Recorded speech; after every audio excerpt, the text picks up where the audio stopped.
Hello and welcome to another episode of Impulsive Compulsion here at Question the Truth with me, Slisk Lindqvist. And, well, how about we're gonna talk about love. Love is all we need is love, right? No. All we need is to actually comprehend what love is in order to actually love uh, self and others.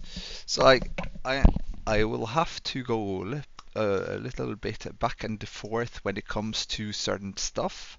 It's like we have the universal balance. Maybe I should bring that up so that it's on screen. That could be a good thing. It's like um yeah, okay. We have this over here, and I'm gonna have Daniel. Instagram is probably the fastest way, so suggest no my account there and there. It's on, and I'm gonna just shift over to the other. Hey, you can see me. So like, oh yeah. So I did make another video, but I'm not going to release that.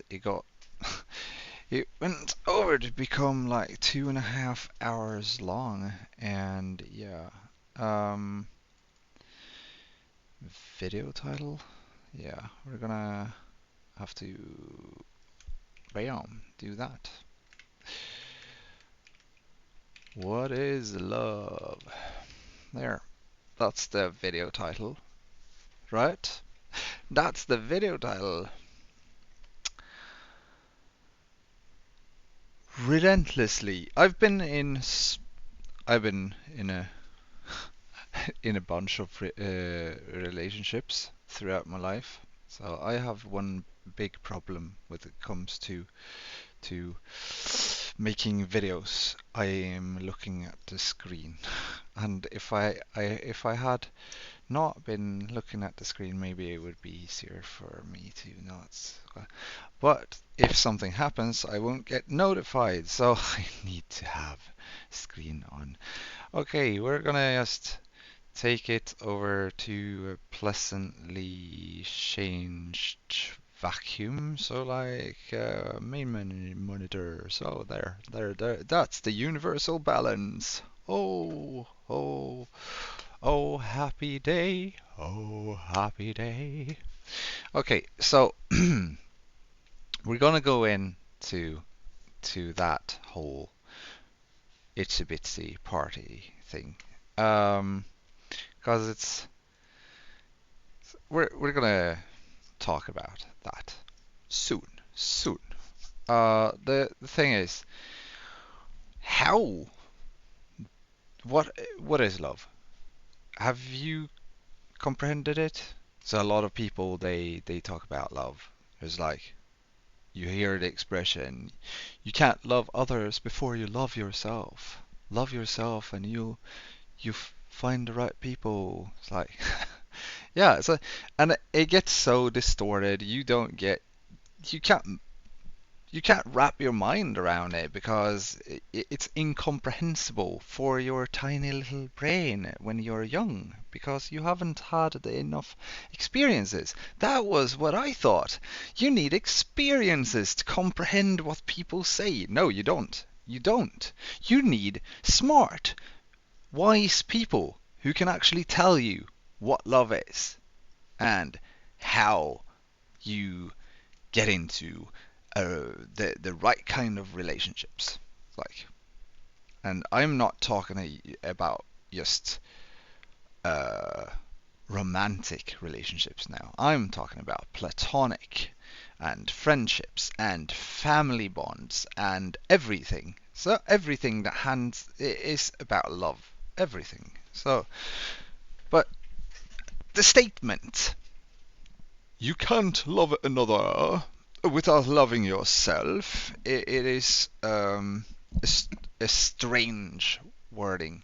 of things. So I couldn't comprehend it. It was like it felt quite ridiculous actually to hear it after being broken down by some relationship where I had expectations of that humans have this. Well, if I'm like this, then everyone else is like this, right? We love, we talk, we like. Anyway, I'm not.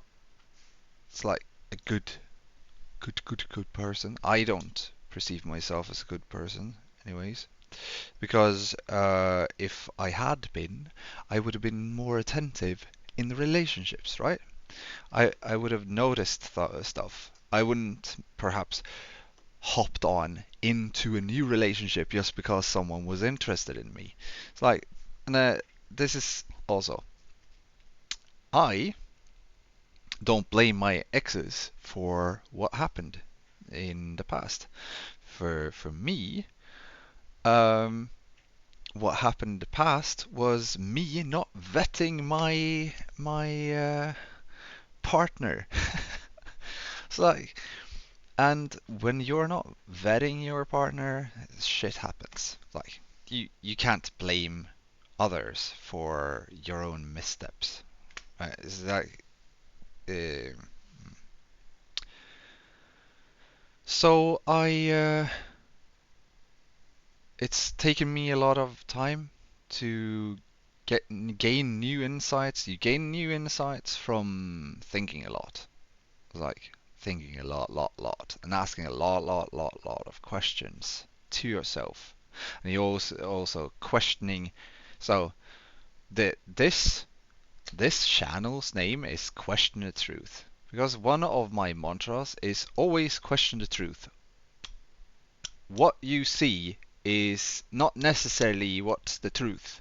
It's like because it's a reflection.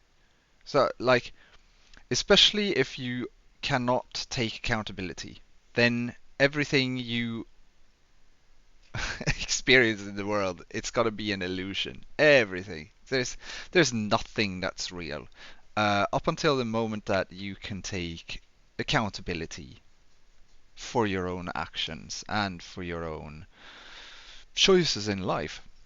And it's when you start to take accountability for your own actions and your own choices that you start to see patterns like, oh, that kind of person did that, that person did that, that person did that. What's in common with all of these relationships? Well, me. So, what did I do wrong? Well, I didn't vet the the the partner to begin with, so that's my fault. Also, um, later in life, I learned that, well, um,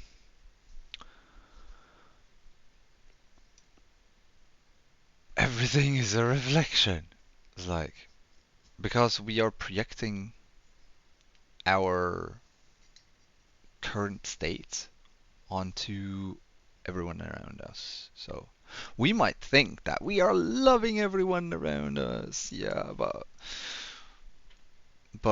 yeah, um, maybe it is that we do that at the same time as we don't. Because it's more or less the whole thing about love is that people miss out on themselves. So it took me a long time to recognize one thing. You can't be altruistic if you're not included yourself. So you need to be selfish in order to be unconditional. Which didn't make much sense before I actually had the epiphany and that insight that I can't disregard myself anymore. So that's not a life. I've not been living. And now for the last 10 years, I've basically just secluded myself into my harbor of stillness, which is my apartment. It's like here I can find peace and stillness whenever I'm alone. Yeah. Um, but not really. I have neighbors knocking on the wall sometimes for no apparent reason. It's like, and sometimes there's screaming and other stuff. It's like, but that's what meditation is for, right? You meditate so you can face out all the external fusses, everything that disturbs the inner peace, so that you don't get triggered by what's outside of you. Hmm? That's why we are supposed to be meditating. Yeah. And when you've learned how to meditate properly, then you don't need to meditate every freaking day as if it's some kind of religious ritual. Because meditation happens at all times. We do it all the time. It's like watching a movie. Do you think about everything else? No, you're meditating. You're focused on one thing, the movie, usually. When you're listening to music, you're listening to the song. You're meditating when you're playing a game. You're so immersed into the game that you have lost the ability to think about anything that is around you. Meditation. It's like so almost everything that we do that distracts them keeps it in focus of one thing or a few things that is in and around the the object or the topic or whatever that is on hand, like a movie or a game or something. That's meditation.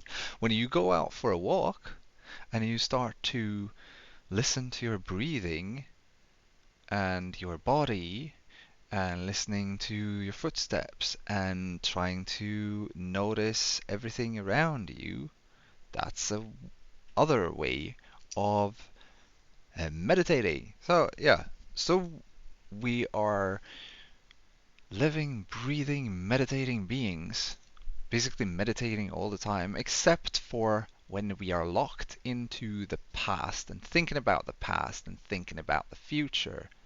Now, but if you can still your mind and your body to the degree that you can, it's like just exist in the moment without reacting. That's the whole thing. That's why you want to meditate, so that you don't react, that you don't get triggered by either your eternal feelings or the feelings around or the things around you.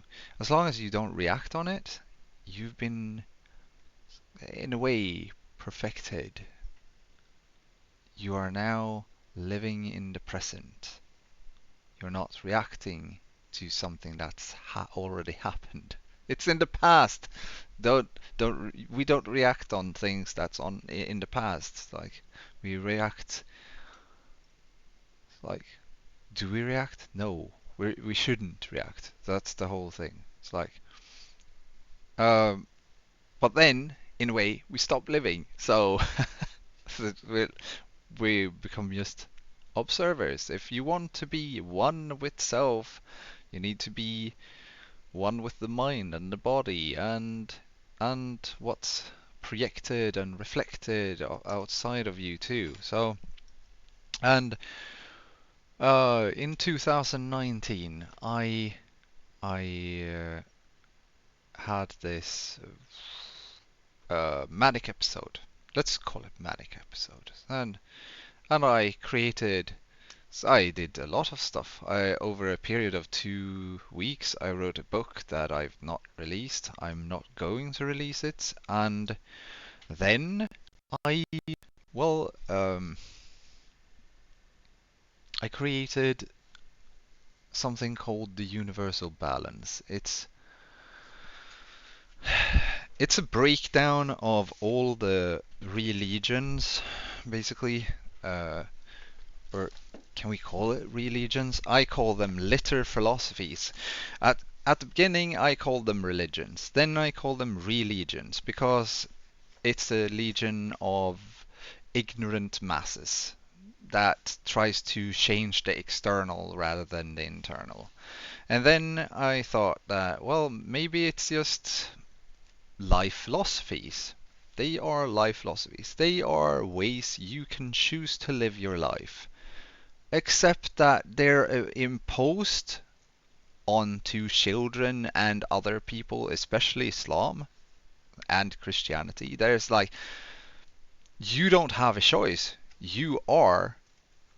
So, like, you're born into it, and then you're indoctrinated into a way of thinking, and the way of thinking might be good in a way. And then I started to notice something. I noticed that every all so like philosophy, all philosophies, all idealisms, all philosophies, um, and all religions, or what I now call litter philosophies. So basically, all ideas that lives in the world are just divided litter philosophies. They divide people into groups of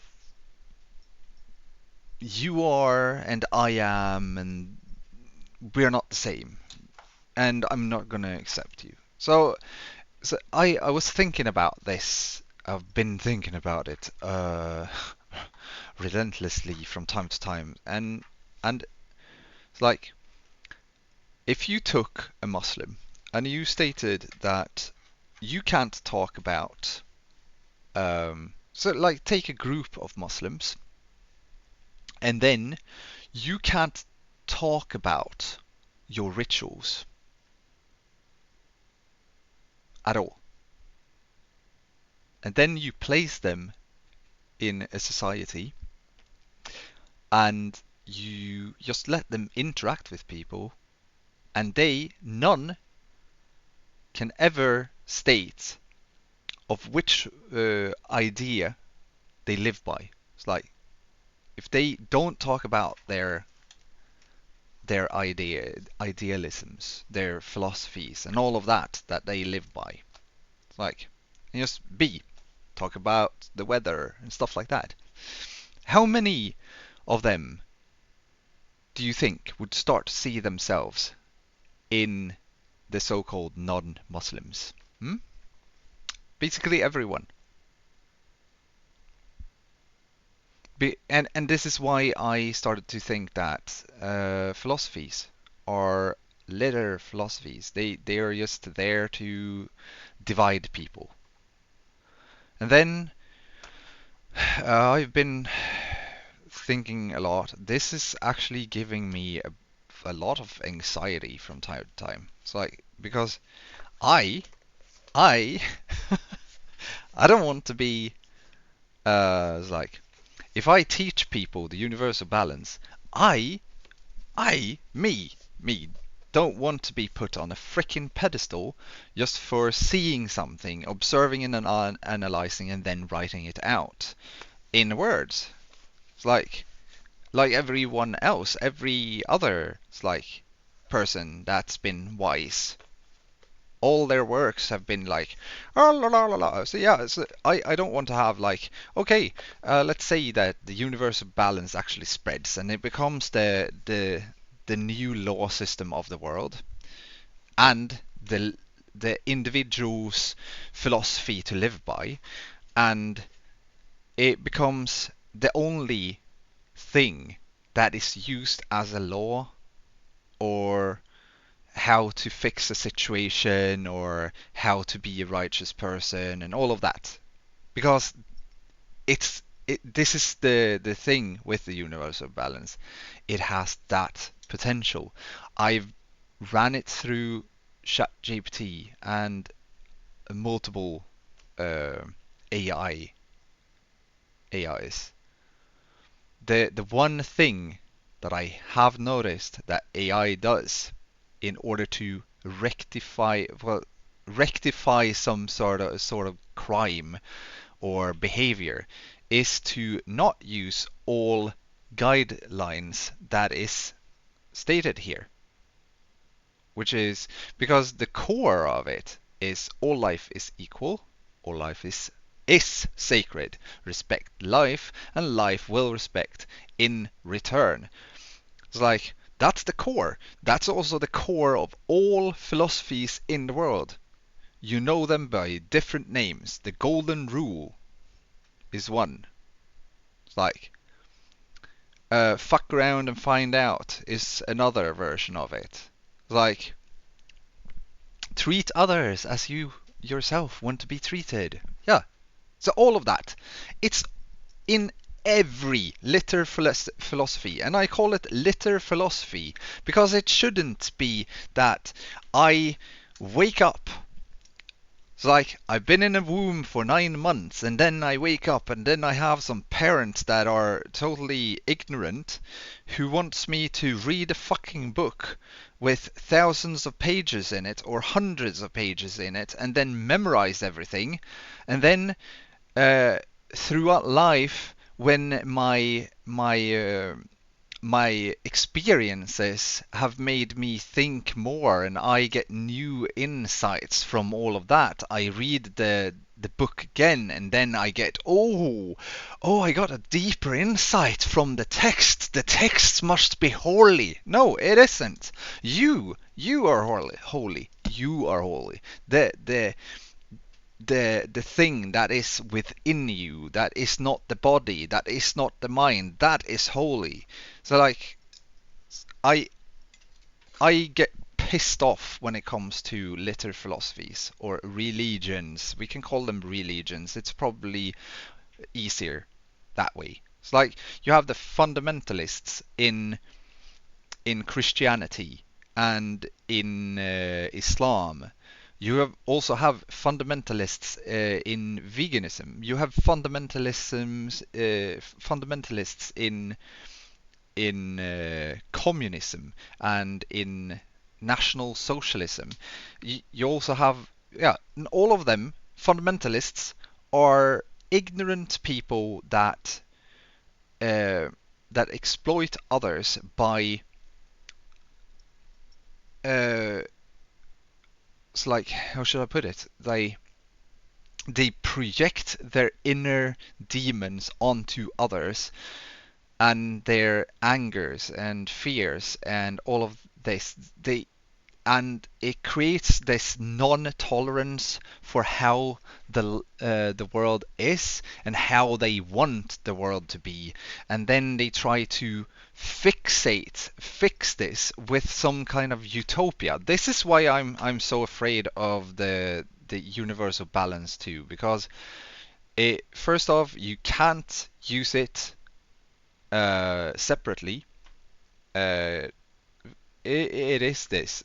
It is the past is not now. You shouldn't judge people for a prior version of themselves that they are no longer. It's like you can't judge people on their character of a past idea that you have someone that you never even put your effort into to learning anything about. All you could see was yourself. So when you awaken and become sentient, which is when you start to acknowledge that everything that you've been through has been an illusion of oneself's selfishness and ignorance. uh, that's when you wake up, you become sentient, you start to see yourself, you start to see how you have shaped all the relationships around you, how you've put effort and expectations upon others, even though they aren't the target of your life. You are the target of your life. You are the one you're supposed to love. You are the one that you're supposed to like seek to rectify, not the world and everyone around you. So like when you soul search yourself and start to see the bottom of your choices. It's like, and start to take accountability for your choices and your own life path. That's when you will seek change. You will try to seek that change within and not outside of yourself. Only the ignorant keep on trying to change the external world. It's like,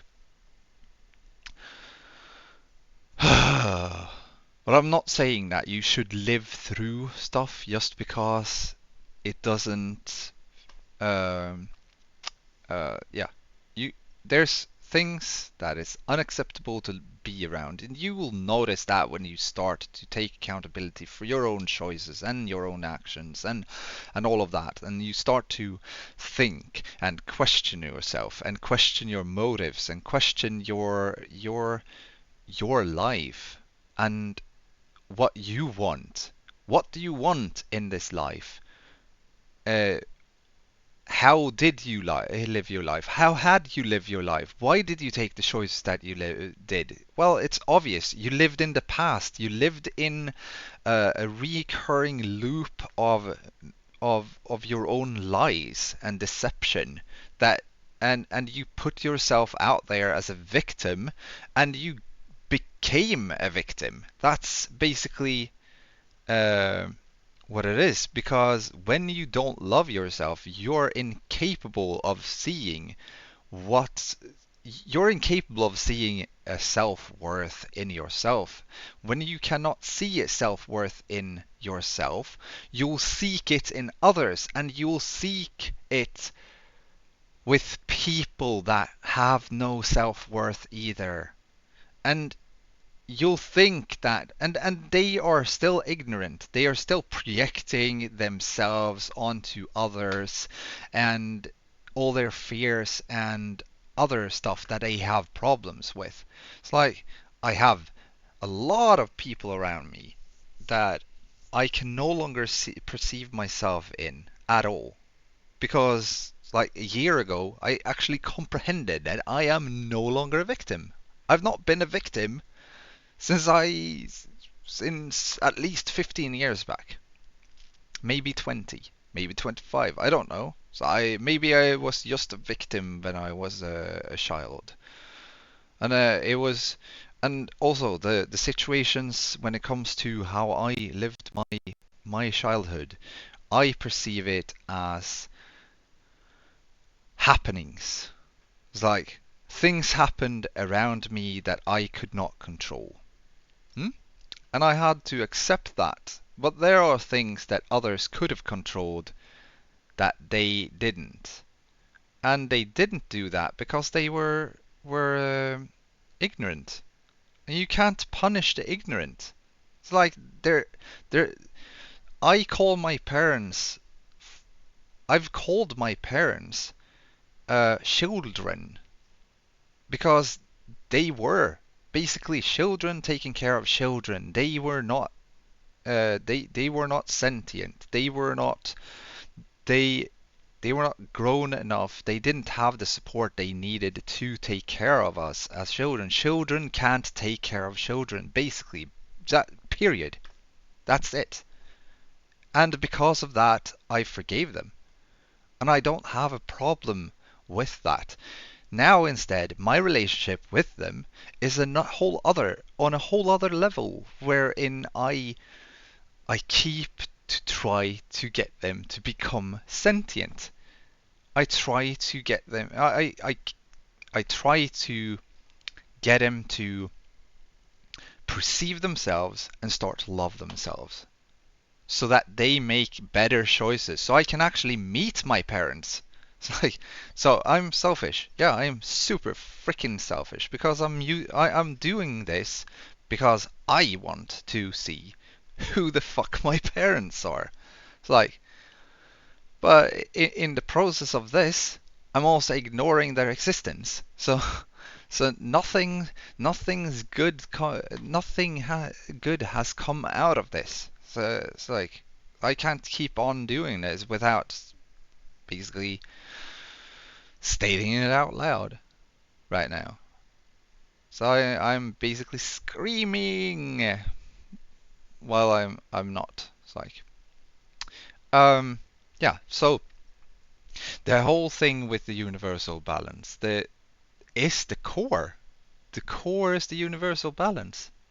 But the only way for you to actually comprehend the depth of what's stated in 2122 is to take in the other truths or guidances towards accountability. The universal balance is only it's the teaching for the ignorant so they can become critical thinkers and sentient. When they are sentient, they'll no longer need this because it's gonna be from within. It's not gonna be this mind manipulation thingy that I created back in 2019 to comprehend myself and try to figure things out. Because that there is a mind manipulation. That's an indoctrination. So the universal balance is still something that is righteous, and it will teach you how to judge uh, righteously.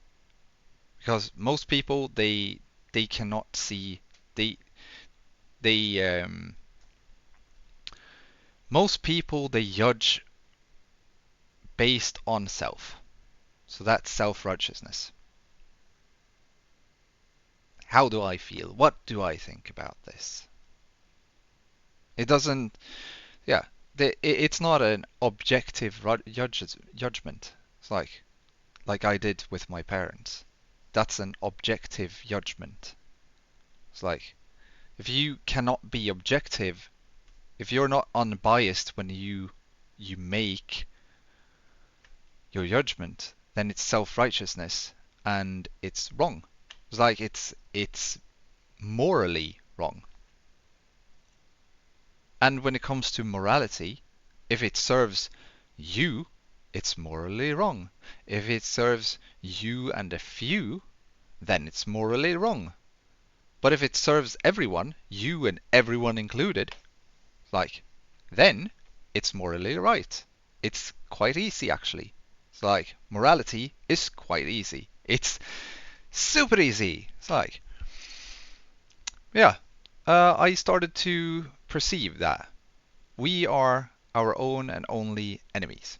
It's like, but I want to reword it so it would be more comprehensible.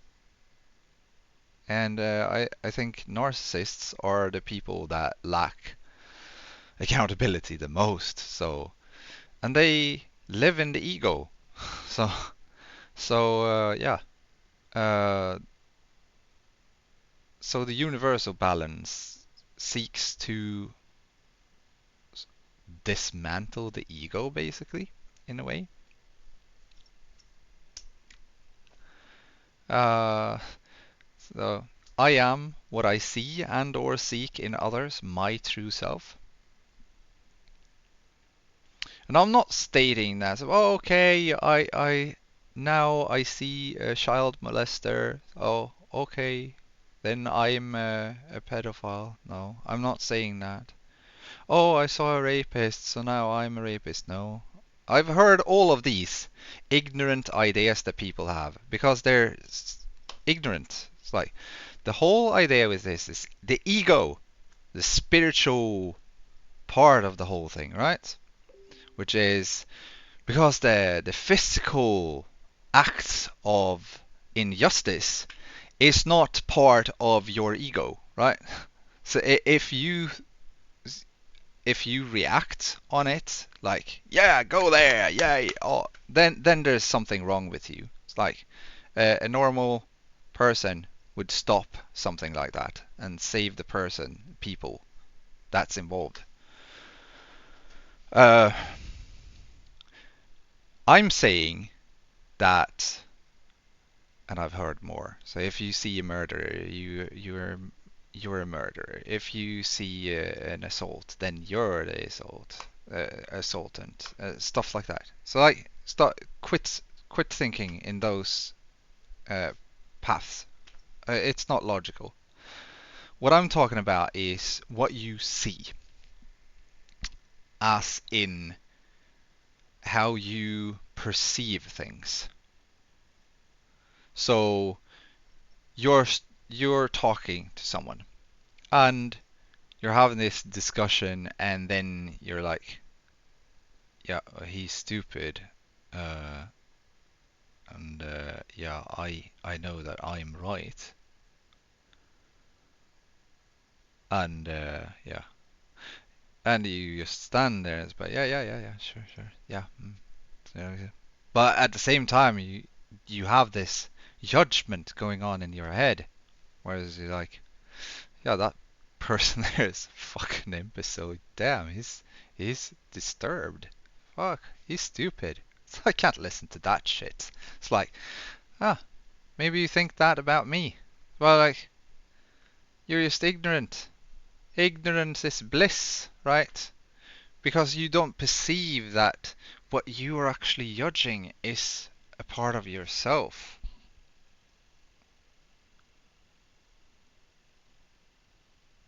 It's the ego that wants to be on top of others. And then it's like the whole thing. There's no right and wrongs. There's only right and right, but it's different levels of perception. And the one that usually comprehends the old pattern, which is how the person came to comprehend the new perception, that person can still comprehend the other one fully. So the one that usually is like standing there and thinking you're stupid and yeah, I'm right. That person is usually also the person that uh, is of the lower perception. There and there's a lot of things when it comes to duality. It's like I live inside duality and outside of duality because duality is just another way for the ego to battle. It's like duality is duality is, how should I put it? It's like it doesn't exist. So or but it does exist. It's just like it's the it's the paradox. It's it's a paradox. It's like just like words are double-edged. So I think about such stuff all the time. Maybe I say something and you get angry, but or you get sad, but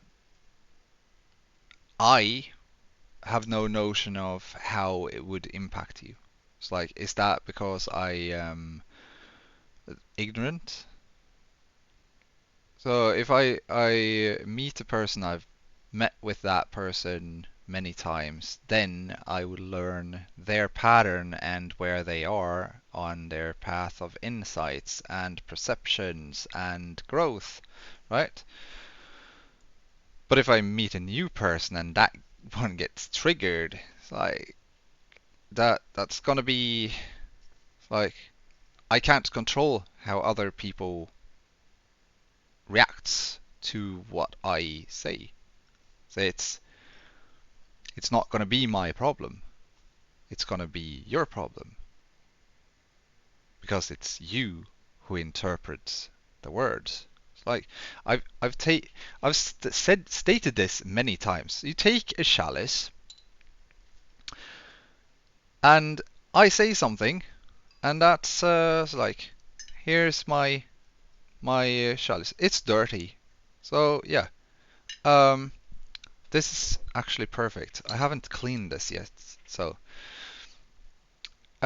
this is an empty chalice, so it's a glass, like, and it's empty, but it's dirty. So let's say that I said something, and your eyes will just notice how dirty the glass is, right? It's like that's you giving the glass a definition. So I see a glass, and I notice that it might maybe I should clean it. It's like maybe so so I let's put it in better words then. So I hand you over a glass, and the only thing you notice is that it's dirty. You want to clean glass, but you defined it as a dirty glass. It doesn't necessarily mean that it's not clean, because yeah, maybe it's clean on the inside, but it's fingerprints on the outside. Like uh, it's ugly on the outside, but inside it's filled with love. Like, anyway, so maybe when I hand it over, I'm like, oh, maybe it's like if I'm so let's say that it's ugly on the inside and ugly on the outside. I hand it over, then I'm purposefully giving you a dirty glass. But it could also be that I'm handing you a glass and then I'm not really fully aware of it being dirty. I didn't notice that it's dirty on the outside. The outside is the definition, the defining matter. It's the word. The value is inside of it. The value is also something that you either choose to drink from or not. So I hand you over a glass, and then I fill this glass with water, clean water, into a dirty glass, right? All you can see is that dirty glass. I'm gonna drink out of this now because my body is going to clean the water anyways. Ah, yeah. And you know what? It didn't taste like shit because it's water. Um, but I chose to drink this. I could have just thought that, oh, this glass is a bit too dirty. I'm not gonna drink from that. No, I'm gonna take myself a new glass instead. Like when you open your big fat mouth and you're like, what the fuck did you just say to me? Hmm? That's you taking another glass. A new glass. Asking, or rather, commanding to get another glass.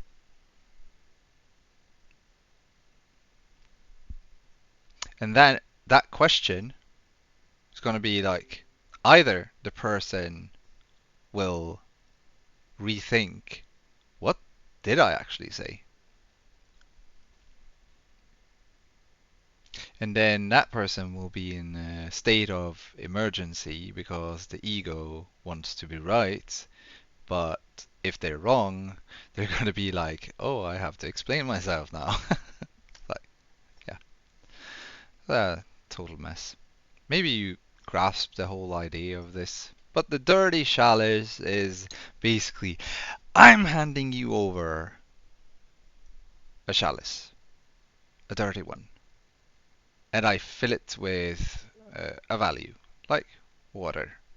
And then you take the glass, because you're like, okay, because you hear what you want to hear. And then you're like, okay, so it means that, yeah. And then you associate yourself with what's said. That's you drinking. You don't need to associate yourself with things, like because that's not love. It's self-conditioning.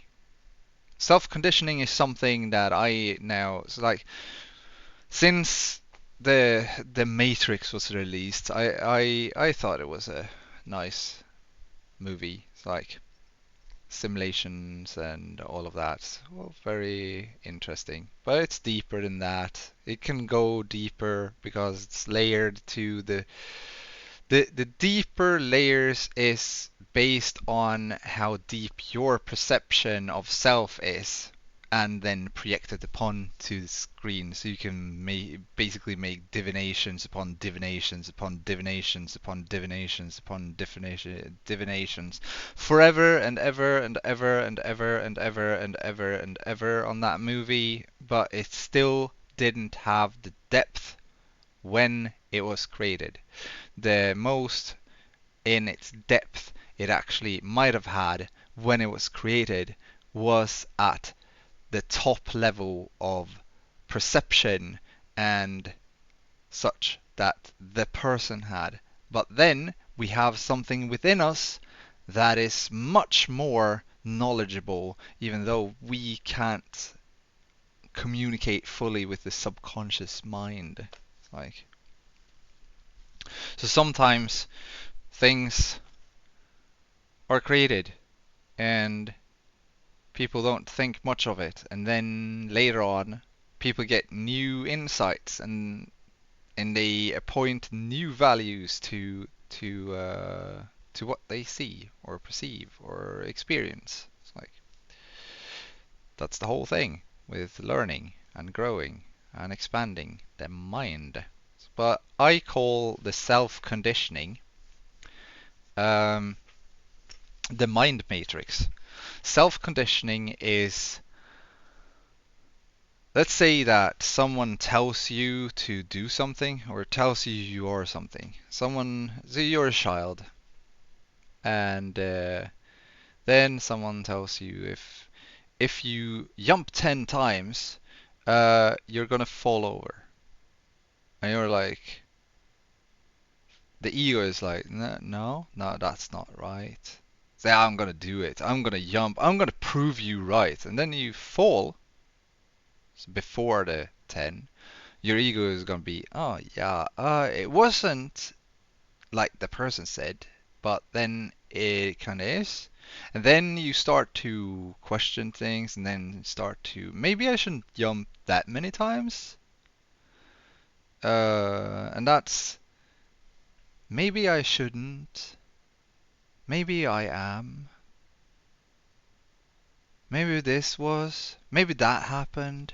Maybe this happened. That's self-conditioning. You're putting that into your mind labyrinth, so which is the mind matrix, the simulation.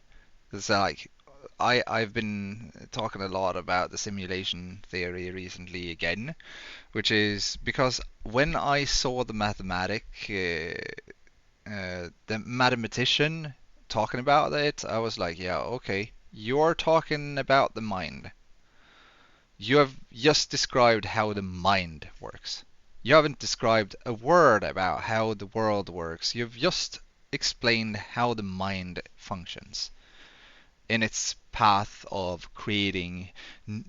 So, like, yeah, and there I started to think, and because I thought I broke the simulation, basically. So when I just let things channel out, it's just automatic, fast. Anyway, the mind matrix is the labyrinth of experiences that you have. You have asserted your it's like utopian fantasy upon the world where you think that you've been a victim or other stuff your whole life, and all the perspectives that's been going through, they've been sucked in, like into this matrix of stuff that we call identity. So that's been your identity identity. The whole thing with loving yourself is to dissect and analyze yourself to the degree that you untangle that labyrinth that you have and start to see things clearly. You start to see that you weren't you you might never have been a victim because things weren't made to you. Made things happened around you, and some of it just happened to involve you in more ways than you might have consented to.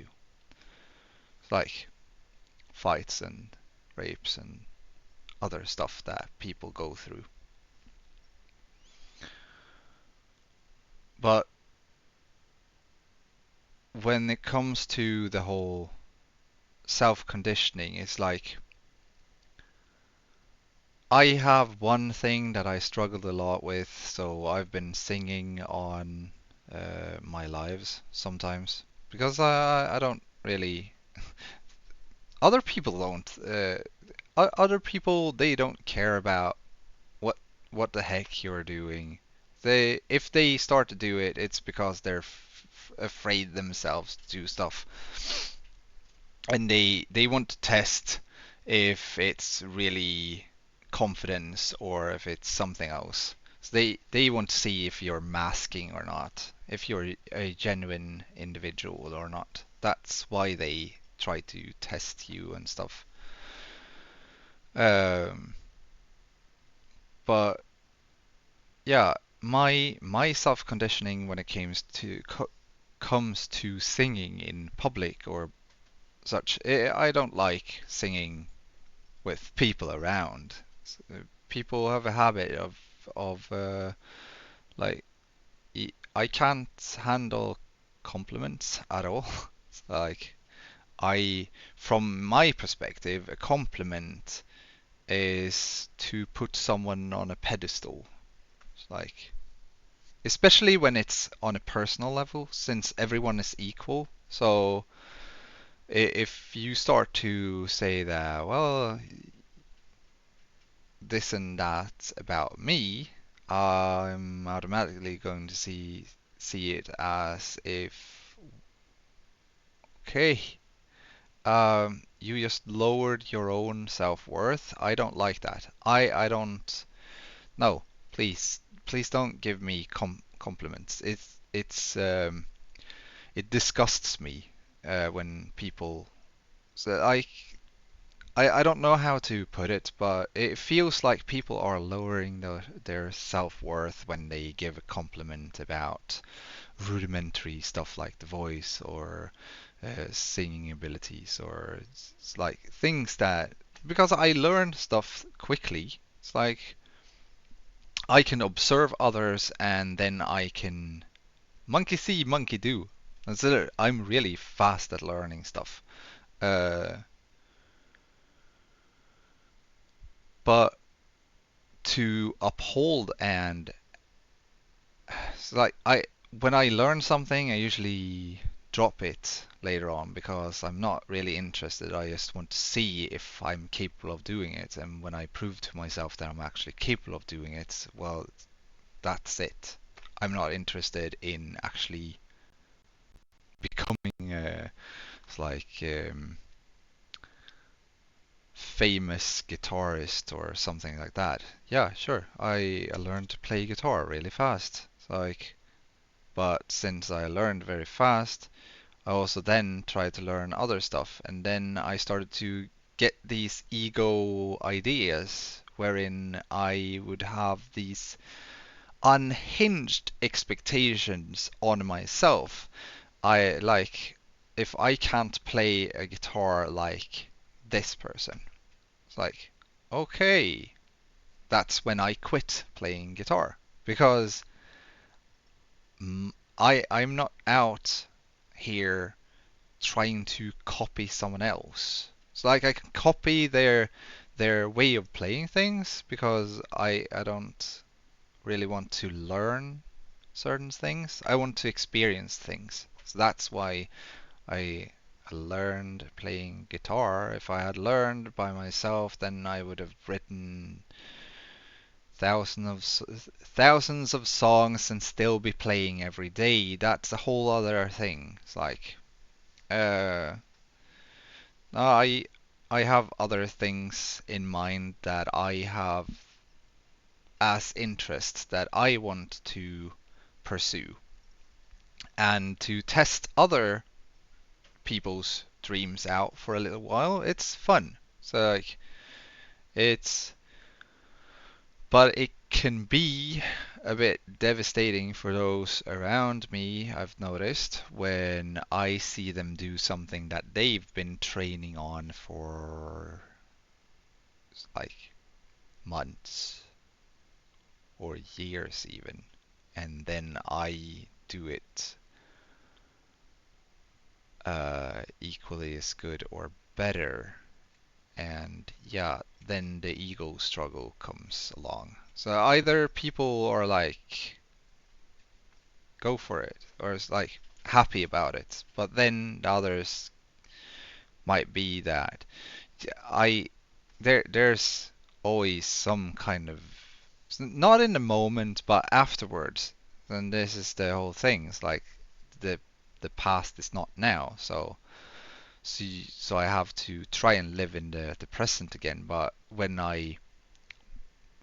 it's kind of inevitable for me to not go back and perceive how did I do this. It's like I have a tendency of asking questions when I want to learn something. So, and then people have encouraged me to do certain stuff, and I've then, as soon as I've noticed the the pattern of things, I've just been able to do it.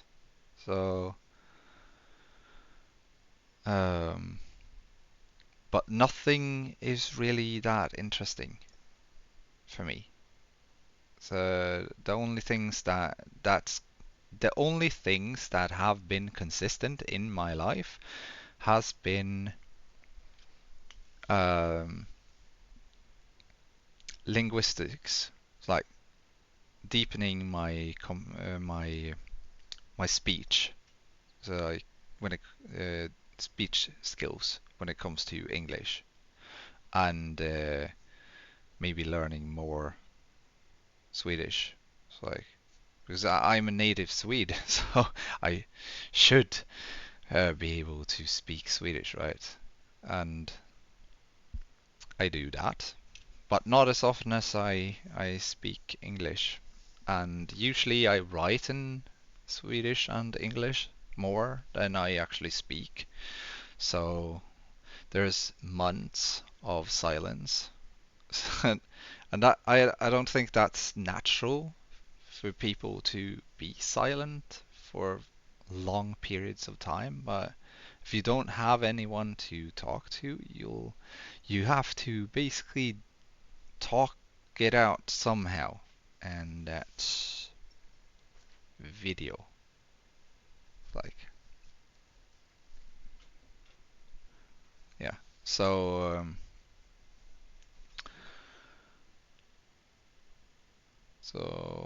let's see.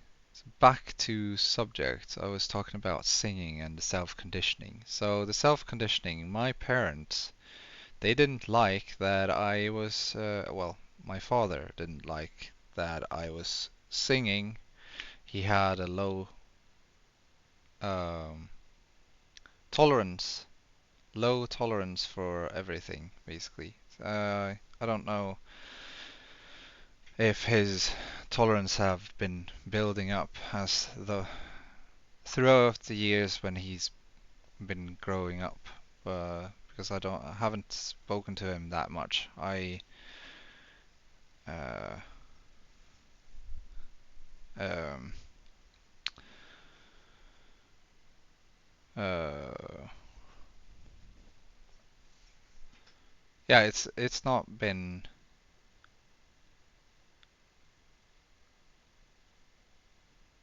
This is why I want to live alone.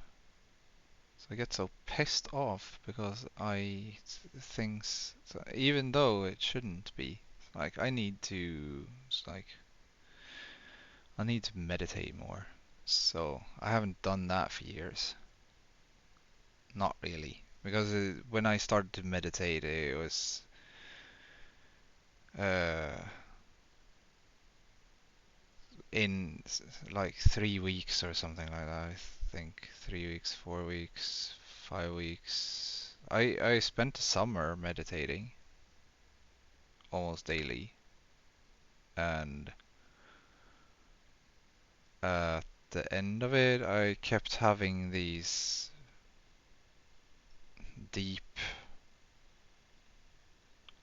deep meditations where everything just vanished and nothing existed, not even me, nothing physical, no light, nothing. It's like total emptiness, it's a total void, and um, I would then hear things from the outside world, and I was like, oh yeah. Um, the outside world exists. I exist. Yeah, okay. And then do do do do. I started to wake up as soon as my consciousness was like realized that okay, yeah, there's more outside of me, so I might have to get outside. Yeah, and then I stopped meditating because it happened basically every other time I meditated, and it was boring. And everyone else, when they're talking about meditation, they're like, "Oh, I have this and this and this is going on, and I escape my body in a spiritual, it's like spiritual projection." And yeah, it's like, okay, uh, maybe my mind is destroyed because of all the self conditioning that I've gone through. So where I've conditioned my mind into thinking that think what I've been thinking about myself and how I've accepted third party ideas and then imported it to be part of my mind and my personality. It's like not my personality because I've always been the same person. It's just that um how should I put it?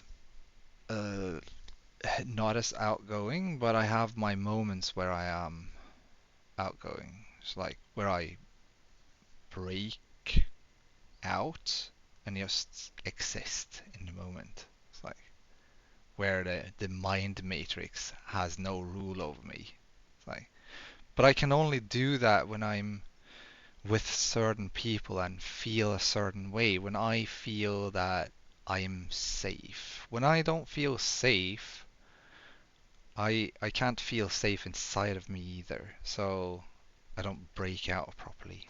So, and this is what self-love is about. You need to uncondition yourself. And a lot of people, they're like, you need to uncondition your idea of the world and stuff like that. No, you need to uncondition the self-conditioning. It's like how you perceive yourself and how you perceive the world.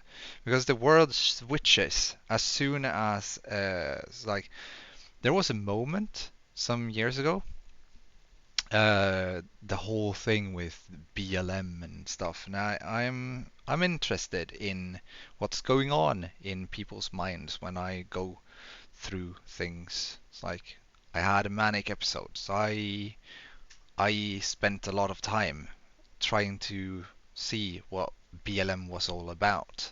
Especially since they started off not just in America, they had people here in Sweden too chanting stupid stuff and having their freaking billboards and demonstrating. It's like teenagers who's like 15, doesn't have any life experience at all, trying to figure out who they are and then stating that the world is like this because they're ignorant. So it's like the world isn't as closed off and black and white that people think.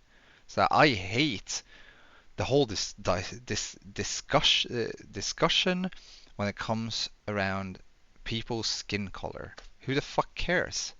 I didn't care when I was young. I started to care when the BLM movement started their bullshit.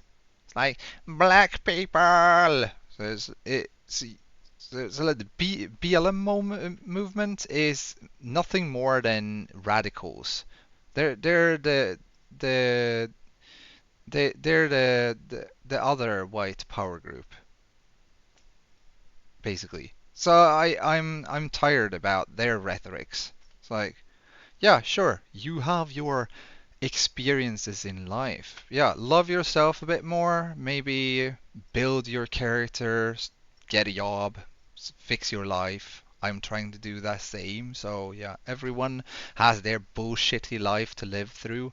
And yeah, I'm the super privileged white dude just talking about the black people's blah blah blah blah right now, right? So yeah, fuck off. It's like I'm I'm privileged enough to have food on my table when I have the money to buy food. I'm privileged enough to have a freaking head, it's like a roof over my head, because people in Sweden decided that we are going to be socialists and we are going to help people. Like helping people is the Scandinavian way. So um yeah, that's our mentality. So thanks to them, I have money uh, every month. Either it's from some institution, so oh well, it's been from institutions. Either it's been the social management institutes, and or it's now from CSN because I'm studying again. So I'm getting money from them, but it's a loan. Like, so I have to pay it back later on. Yeah, so and their rates are ridiculous. So if I borrow money, I shouldn't be like paying more money than I borrowed. I should just pay the amount that I borrowed. So stop this it's like mob mentality that you have. So like I can't stand it. Like also, it's like education should be 100% free if you actually want people to work, because when people start to work, they will pay taxes. So they will give back to the people anyway. So you don't need to stick them, so, like shove them in a box of debts in order to force them to to be a part of society. If you are happy with yourself, it doesn't matter where you are in the world. It's like, and also you can't live like a freaking hippie or whatever your whole life doing nothing. It's like it's only children that like can't handle not doing anything. Also like people who grow, they want to do things. Like either they want to express themselves or they want to help others. And yeah, usually people don't want to sit still for years on end. Only children, not even children want to sit still, if you think about it. So like technology, the comfort of technology has have basically broken down society. We need to switch all of that too. But that's a topic for a whole other video. So right now I'm thinking about what love is. Love is a deep subject. So it's not easy. See, it's not like saying one thing and then it's solved, right? So it took me a long time to notice what love isn't. But even then I was wrong. Now I know by definition that I was ignorant because I couldn't see for myself. You can't perceive yourself with a higher uh, potential if the people that are around you are not acting out their potential. So that the whole society becomes stagnant when it's like, well, yeah, it's a bit blinding. Yeah. So okay. Yes, I know. Uh, just work. Like, okay. So if you like be the change you want to see in the world. That's another expression, right? I just turned that around just before the camera got blurry. Like, so yeah, divinations from the frequencies. Sorry, so I'm just kidding. Um, anyway,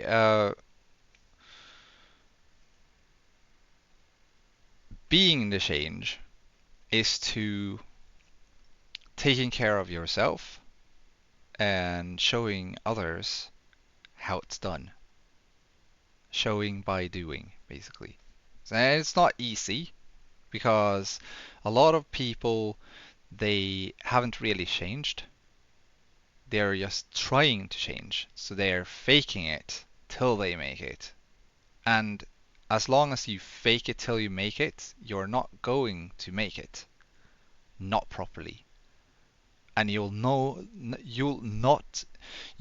even be able to see the changes or the differences in people and yourself outside of you more than the nonchalant idea that I'm better than you because I live like this. I do this, so I'm better than you. No, you're a nonchalant, arrogant motherfucker. You can go and dig a ditch or something. Like, be yourself. So like, the whole thing with changing yourself is to acknowledging yourself and learning more about yourself and then digging through all the things that you thought was true about your past and yourself and then changing the perspective of how you perceived things. That's how you change how you perceive the world. So yeah, now I'm in between two subjects here. So I need to go back to the BLM stuff again. So when I was in the the I was in the store and I had been somewhat brainwashed into this racist filter world of a perspective from all the BLM videos that I saw, from all the mongrels walking around just thinking about colors. I'm black, you're white, shut up, you're white, ugh, fuck you. Blah, blah, blah, blah. Even though a lot of people don't know the history about how it was the white man who stopped slavery. So like, uh, and it was actually not the white man who started slavery because slavery has been going on for thousands and thousands and thousands and thousands and thousands and thousands and thousands of years. Probably from the first time someone thought that, I bigger than you. You small, you hunt me for me. I sit here, I eat. Fuck off. I kill you if you don't listen to me. From the first moment people were lazy, slaves have existed basically. So don't be lazy. Like it's like it it's sickening. There's still slavery going on today. And people are not talking about that. They're talking about the slavery that was like 200 years ago. My ancestors had. Yeah, I know it was a fucking depressing period, but you're not a slave. You're not a slave. The only slave you are is to your own ignorance. Your own ignorance. Your own. You. you've gotten stuck in this mind matrix of your own, where you've self-conditioned yourself to be a victim and a slave in a society that thinks of everyone as free and equals. How insincere and self-loathing are you? Basically, how can you hate yourself so much that you don't seek out your betterment and higher potential when you have the capabilities? Just look around. It's like you can see the potential in others. If you can see the potential in others, then you know that you're already further than others. And then you should act upon that and build up your own potential and show those around you that you could you could free yourself from your mind prison of lies and deception and delusions that you've been living with, and keep on rambling about like lies of ignorance that's going on in circles like a freaking hamster wheel. Like this is what makes me so irritated about all the radicalists the left radicalists and the BLM movement and the pride movement and trans people. Like ignorant people everywhere. And it's not like I hate them. I don't hate the people. I can't hate people. I just hate the ideology that a lot of people live by. Didn't I just say earlier that every ideology that lives and exists in the world is basically litter philosophy? It's just crap that's been thrown out there from ignorant people, and all it does is divide people. It doesn't cause a unity to exist, even though it will eventually do that.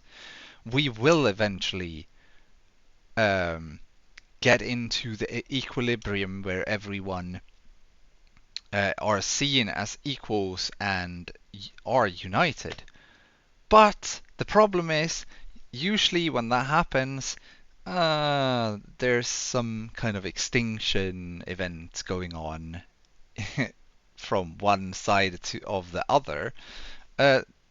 Just that's how history has been. We need to change ourselves so we don't repeat history. That's what's it all about. What it's all about. Like, don't repeat your own history. Change yourself. Change how you perceive the world, and it will not be as dark and horrible as you think it is.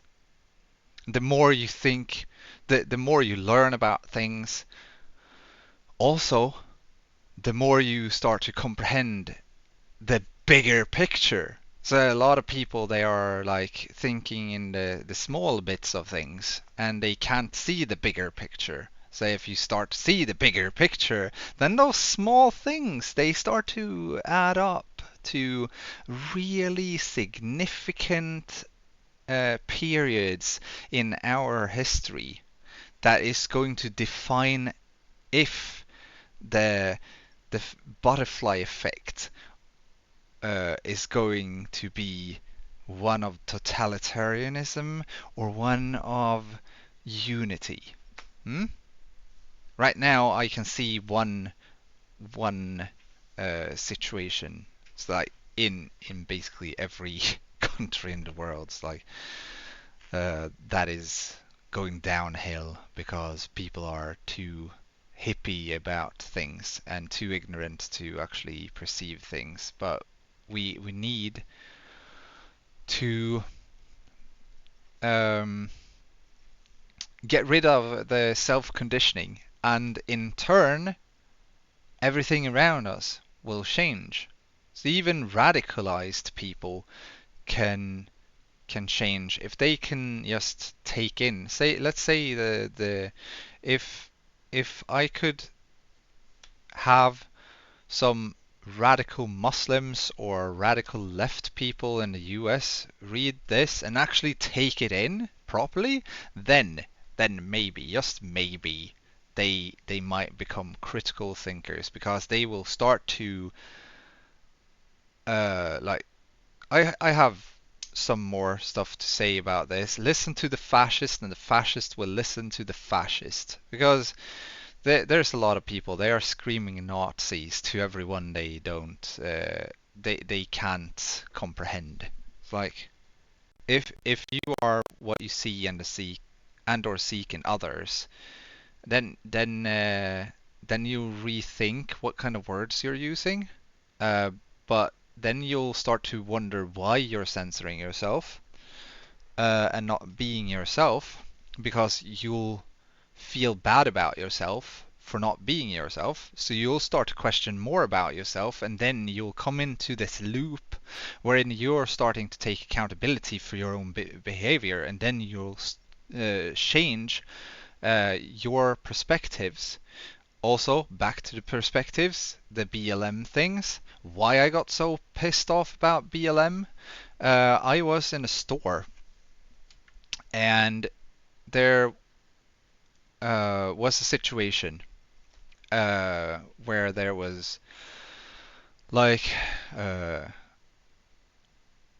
a boy in the store and he bought candy and then he walked out. And then there was a group of three immigrants, and one of them uh, bought candy, and then the person in the oh the, what the clerk asked the children if she could see the bags. It's like what was in the bags, and the children started off directly with no. So we haven't stolen anything. It's like why are we perceived as thieves? And I got pissed off because I had this racism filter in my head. It's like because of BLM. But I didn't do anything. I just observed the situation, and then I got really pissed off about the boy before. He wasn't asked anything, but those boys were.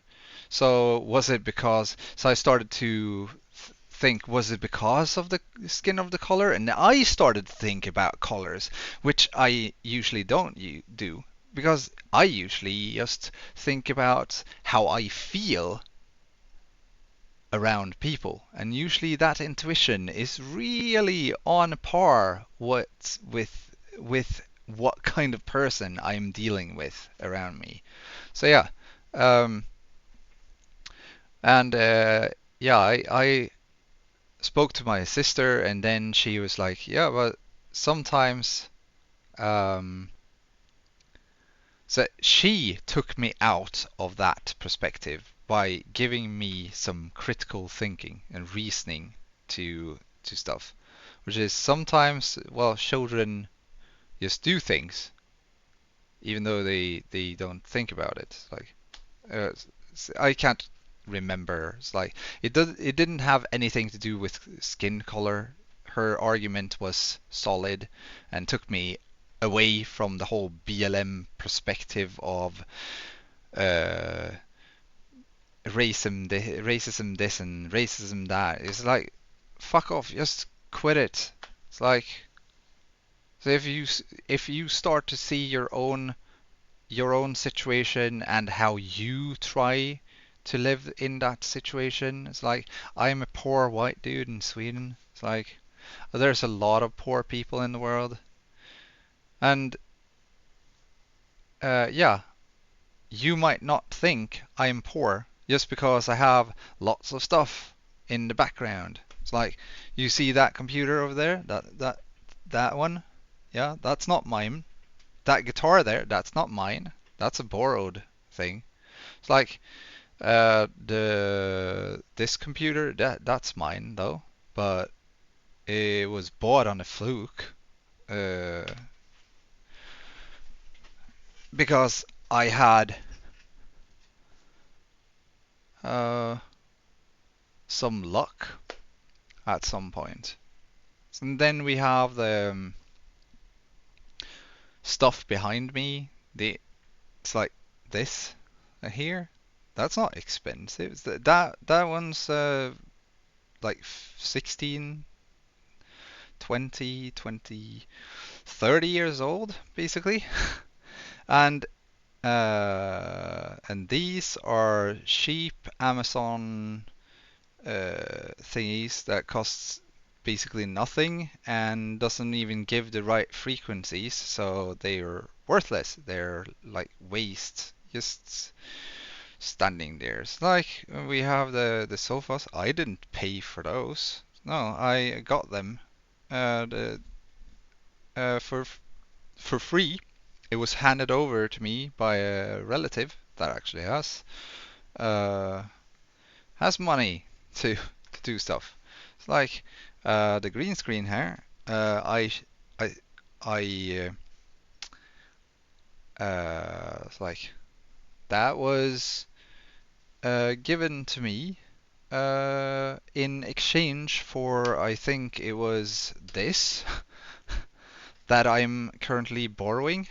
It's like people aren't as rich as you think they might seem to be. It's like a lot of things they just stack up over time.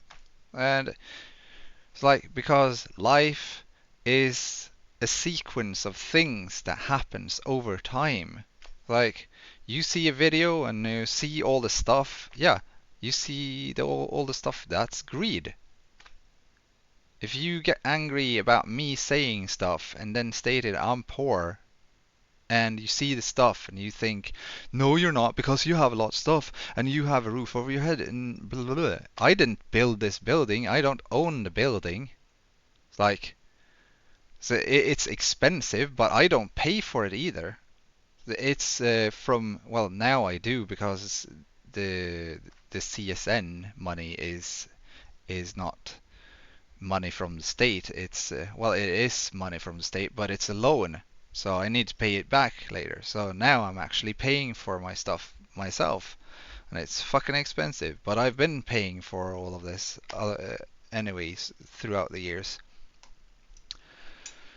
Yeah, and now I'm sitting here and explaining away things like, or it's not explaining away, it's explaining the situation so that others can actually comprehend how it's like I noticed that like from the money, so I haven't bought things with my own money, but I have a lot of stuff. But I've been having, in order to have this stuff, I've also been forced into thinking about what I want and how to get it. And I kept on being focused on what I want and how to get it. And I followed through, and that's how I have it. Even though I never had the money to begin with in order to pay it directly. It's like I have this. Like I had to save money on Steam for like 8 months. Or if it's more, yeah, I think it was 8 months of putting money into the wallet. And then I got myself a Steam Deck. Like, but people they want things now. They don't think about how you can like use the functionalities of the services that is handed out to us. Like if you can pay with PayPal for one, then save money on PayPal up until the you have the amount so that you can buy things on the sites where you can actually pay with PayPal. That's one way I've used because I can't use the money for rent or anything else if I put it on PayPal. So I can, yeah. So you have to think if you can't save money, if you have problems with money, just save it somewhere in a format where you can't use it. Like save it into a static cryptocurrency for all I care. It's like uh, uh, there's a lot of stable coins out there that you can just put money in, and it's gonna be like the fiat, or like having it in a bank, but you have it on a file that you own and have in your apartment, like decentralized bank. Awesome. And yeah, you could save money in a lot of different ways. You can also sell the stuff you're not using anymore. That's one thing. I tend to sell everything that I don't need or don't use anymore, and only focus on the things that I actually have and use. So yeah, a lot of the things that I have isn't a lot of things really, but it is a lot of things for the people who don't have anything.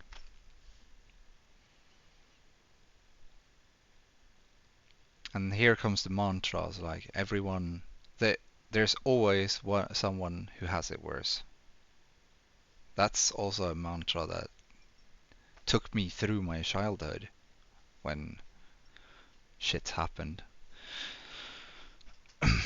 So it's a good mantra to learn for yourself. So there's always someone who has it worse.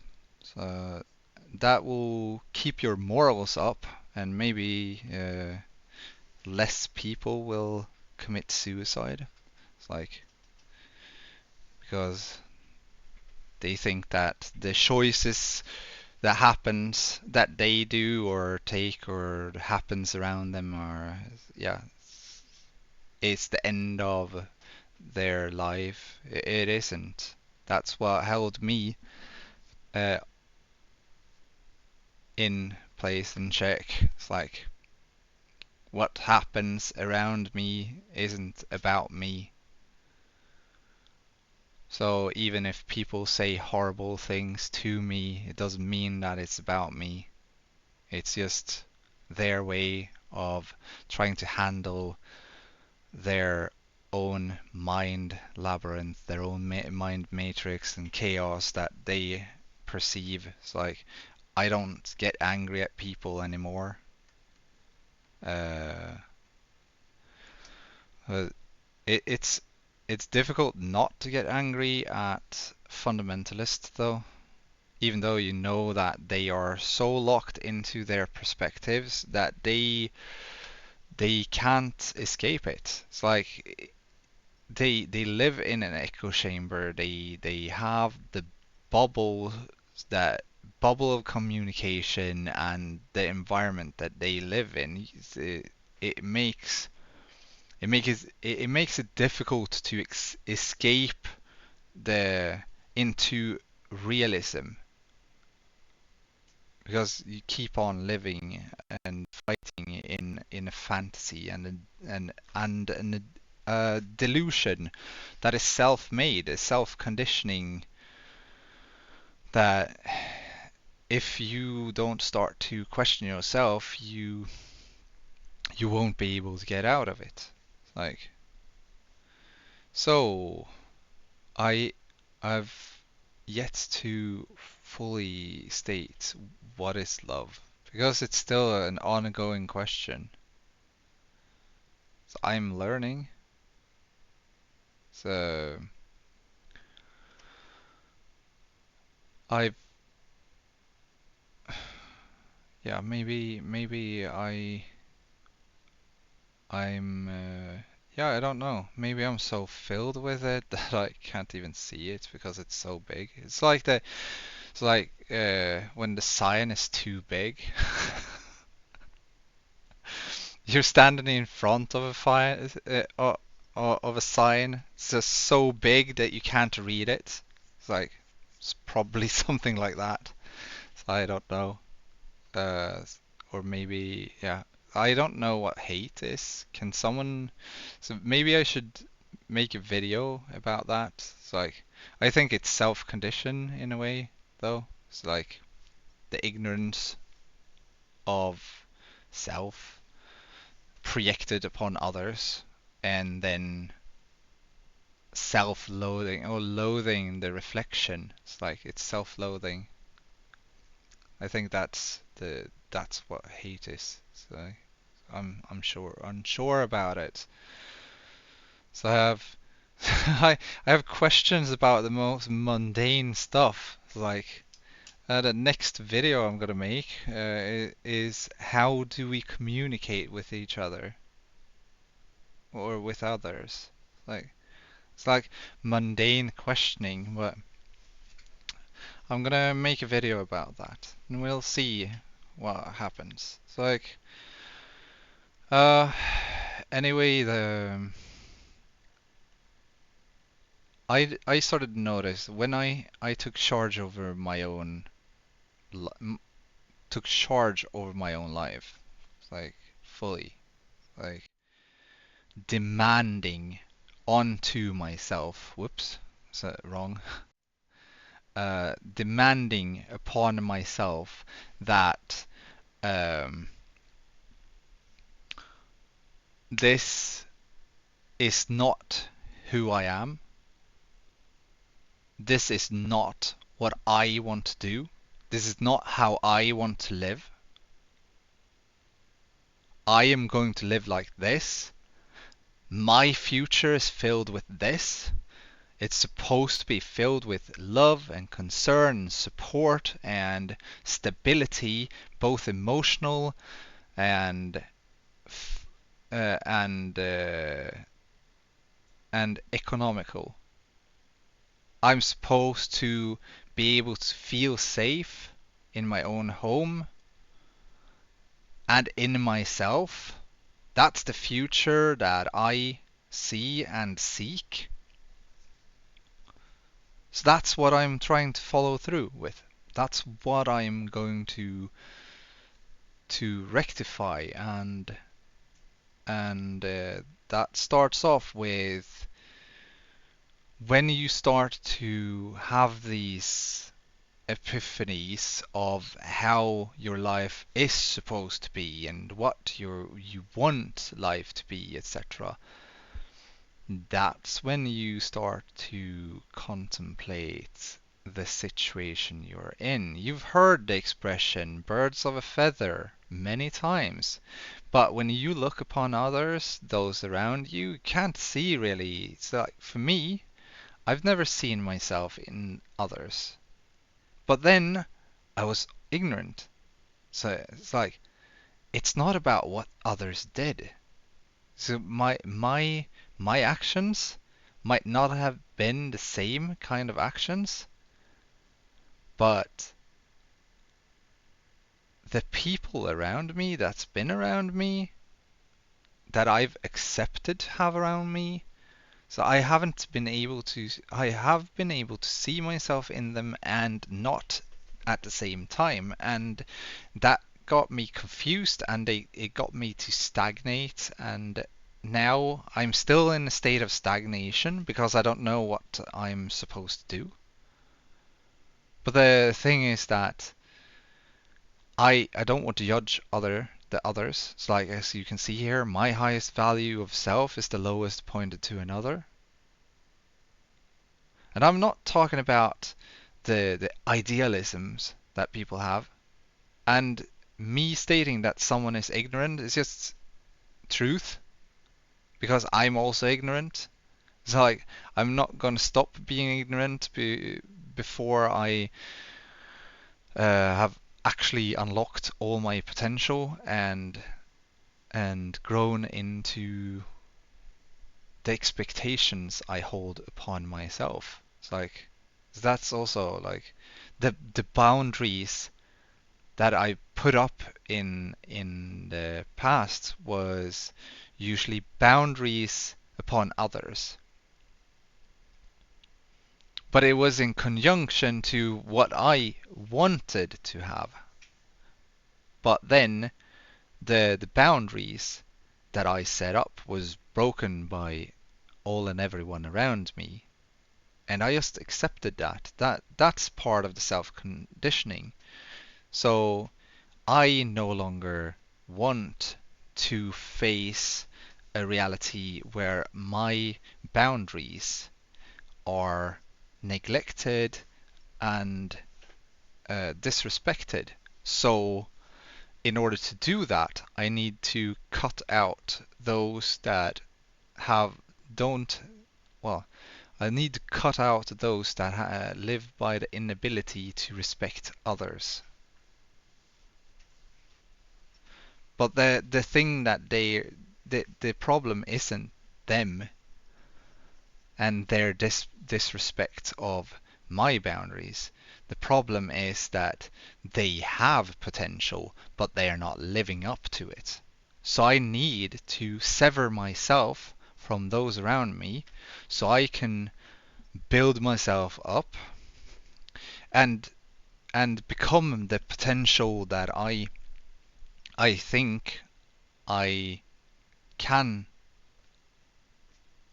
be part of in the future or right now even. It's like that's why I've taken command of things and I've uh, said goodbye to a lot of people and all the misery that's been following me around for like the last 10 years have been so like expectations of the external that didn't follow through, and it's been partly because I still have a lot of things to work on. So I don't trust others, but it has to do with me not trusting myself. So I've made so many bad decisions in my life that I am incapable of of trusting myself to have like yeah, I have good intentions. I can promise that. I always have good intentions. But when it comes to the decisions I make, I'm not sure I'm capable of making decisions that is morally right. So like now I will be able to do that because now I'm sentient about myself and and now I'm sentient, so I'm conscious about myself, but I'm not self-conscious. 'Cause that's two different things. I'm conscious about the self. I'm not self-conscious. Self-conscious is for me it's like anyway, I'm sentient. Like sentient being is being able to perceive the reflections as a projection, basically. That's how I put it. You are conscious, and then you expand your consciousness, and then you become critical to uh, your behavior, and then you start to question your behavior, and then you start to see more of yourself, and then you start to deepen, and then you start to see yourself. Then you start to see the reflections of the projections of self, and then sooner or later, it's just gonna click. Your your consciousness will shift just for a brief moment, but it's going to shift, and you'll start to see things that you could never have imagined about the people around you. It's like, and that's when you realize that you have not been living the right life because you've been living with self-doubt and lived with people who are filled with doubt and are incapable of living up to a,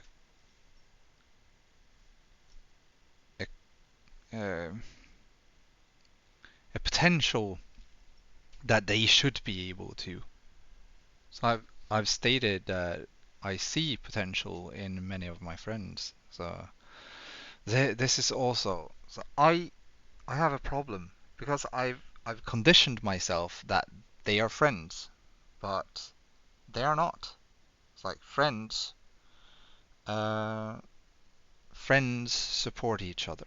It's like, and yeah, I don't know if, and it's not all only that. It's like friends are also people that you can trust, and yeah, this is a me problem though. So I can't trust others because I can't trust my own decisions. So I need to sever myself from everyone so I can see, um, so I can see if I can make good decisions and or not. And yeah, if I'm capable of doing that, then I will have to focus on the things that I want to follow through on,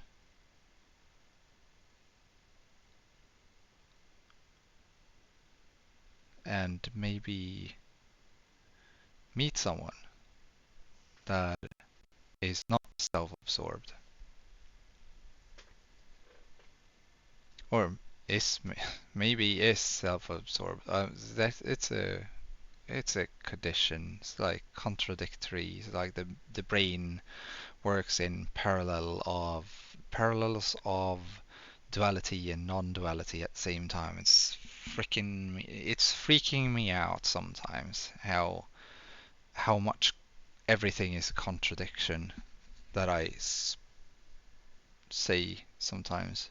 But it makes sense for me at least, but for others it's not gonna make any sense. Not up until the moment that you actually realize that duality is a construct of man. Duality is a construct of ignorance, wherein people give um,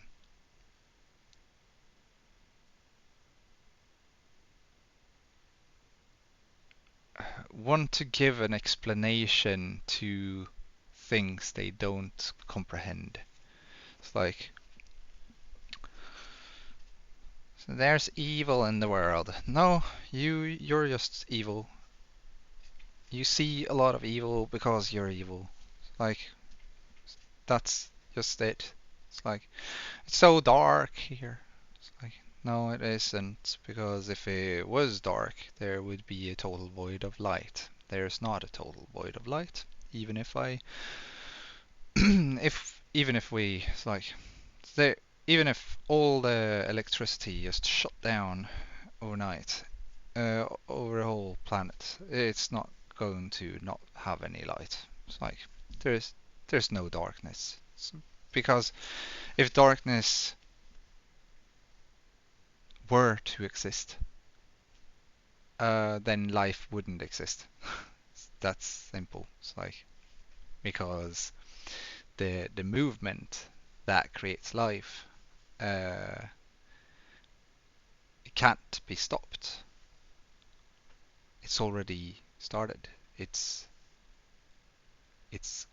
on forever, basically. So if you stop it, then everything would be a void.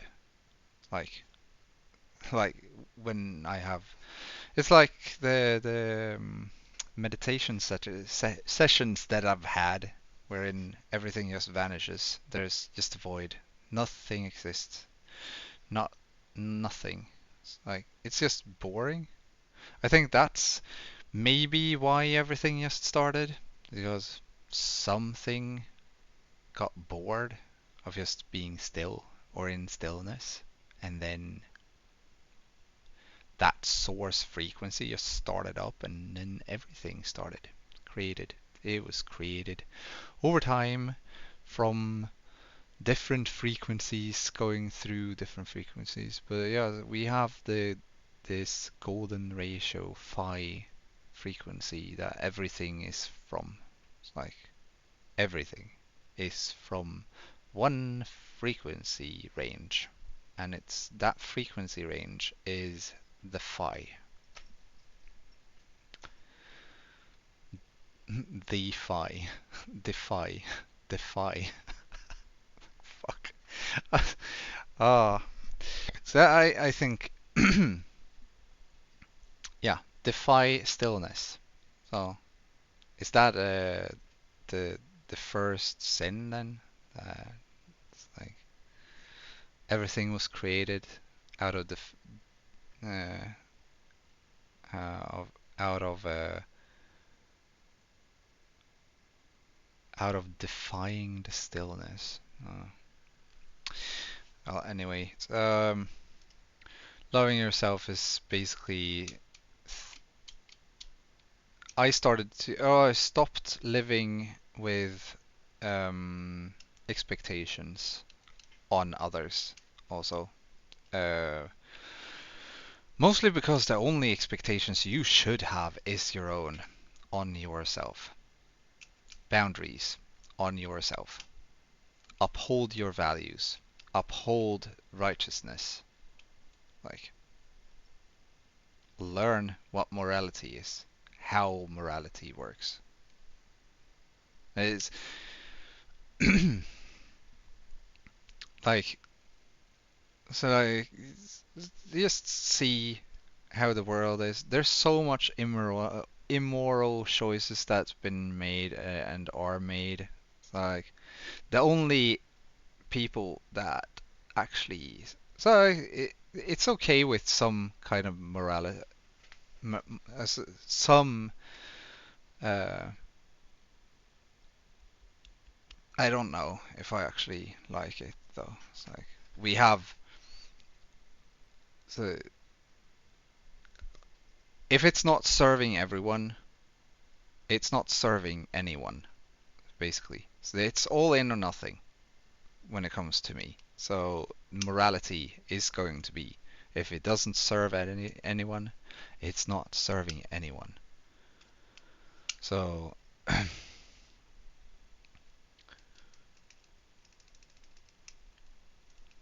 because when it's moral, let's say that I let's say that I teach people the universal balance, but then I break it by going out there and just murdering people. Hmm? And then I say that I can do that because I created the universal balance. Hmm? Then uh, that immoral choice and action wouldn't serve anyone. So basically, I wouldn't serve people. The people would most definitely never serve a murderer. It's like the whole it's just a thought project or a thought experiment. This like, but if you read the the universal balance, you put it into an AI, and you force the AI to always use the whole of the universal balance, all of it. It's like my highest value of self is the lowest point to another, and the past is not now, and then 1 through 5. All of them. All of it. You tell the AI that it cannot stray from any of these guidances. And then and all situations that is put into AI has to be uh, in a combination of all of those guidelines. Like because if the AI starts to take use one of the guidelines instead of all of them as one, then it gives you some. No, it's not really that righteous. There are better ideas out there. I already know that the universal balance is universal. It basically eats up everything. Like Christianity, Islam, humanism, Buddhism, all of it. Everything just gone. Thing is that this is not the universal balance is, well, it's spiritual in nature. Like it's spiritual. So um but it's also deeply rooted in uh, reason and logic. So yeah, people can't turn my words against me. And people can't turn anyone else's words against me or themselves or others either after they actually learn the universal balance. Like, oh, the universal balance is a problem for me though because it's needed for certain people, not all, because some people already live by it and they will think that, oh, this is a good philosophy. Others who are yet sentient can also think that it's a good thing, but they still want to live by something else. But this is not supposed to be like, the thought of the universal balance was that it was supposed to be in conjunction with all the other life philosophies in the world, that it's not an add-on, it's just a cheat sheet so that you learn this, you learn the you learn the universal balance, and then you take that cheat sheet and well, um, you apply it to how you think when you read like the Bible or Islam or any other so-called holy scripture. Because it's not that holy, really. A holy scripture would not make people think that they can do certain stuff.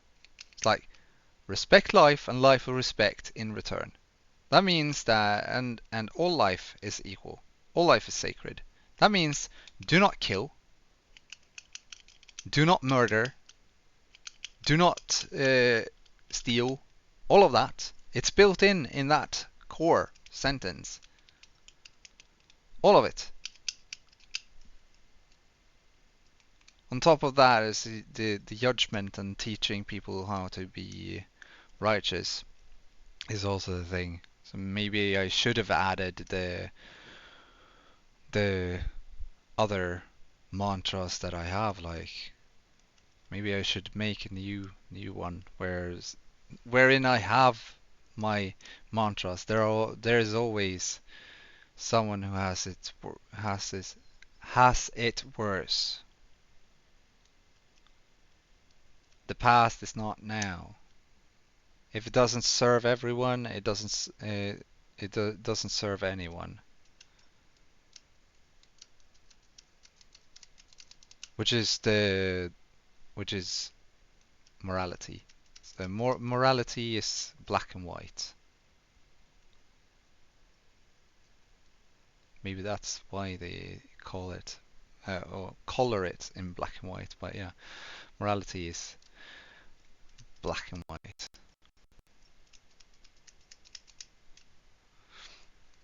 That's the only thing that is in color though. Anyway, it's like maybe I should cut it with this video right now. So like it's been going on for a while. And I don't think I came to a conclusion about what love is, but I don't really have a certain answer for it. Just that if you don't focus the attention to yourself, towards yourself, and change your own perspectives, the world around you will still be and feel the same, and you will stagnate in self and live a life of mundane capabilities. It's uh, it's kind of boring, wouldn't you say?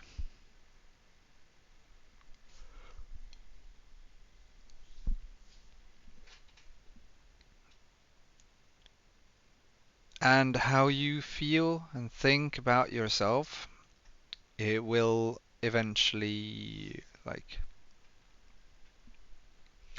project outwards towards others,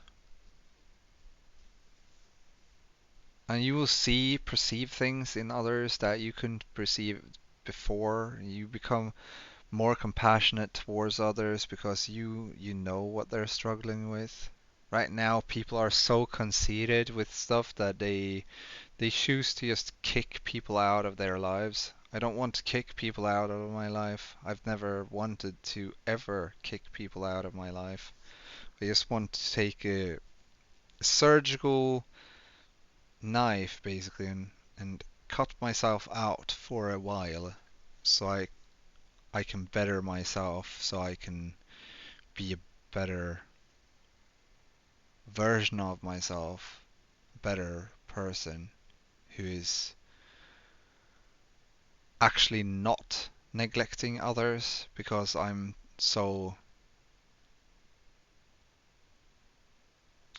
um, because I'm so lost in my own ignorance. So I'm not totally lost in my ignorance now, but there's also a lot of other stuff that I don't know really what if it's true or not, or if people are living in a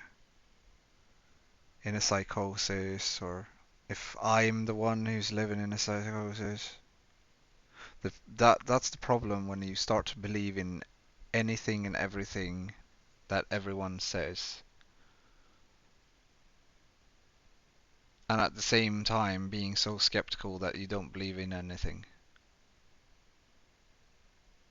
at the same time. So believing everything and nothing at the same time. I'm a walking, talking contradiction. And this is what happens when you expand your mind. But you also learn about yourself a lot. It's like what you tolerate and not, which is what love is about. To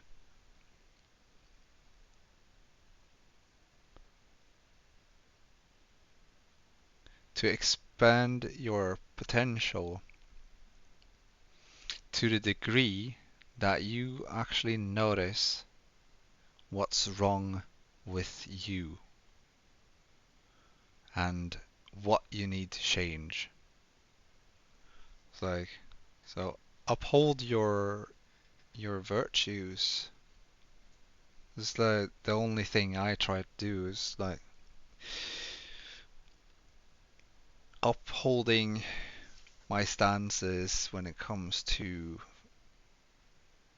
um, violence and other stuff. Like, yeah, I'm gonna take myself a cup of tea and then I'm gonna record the next video. So yeah, have a nice one and thank you for not listening. See you next time.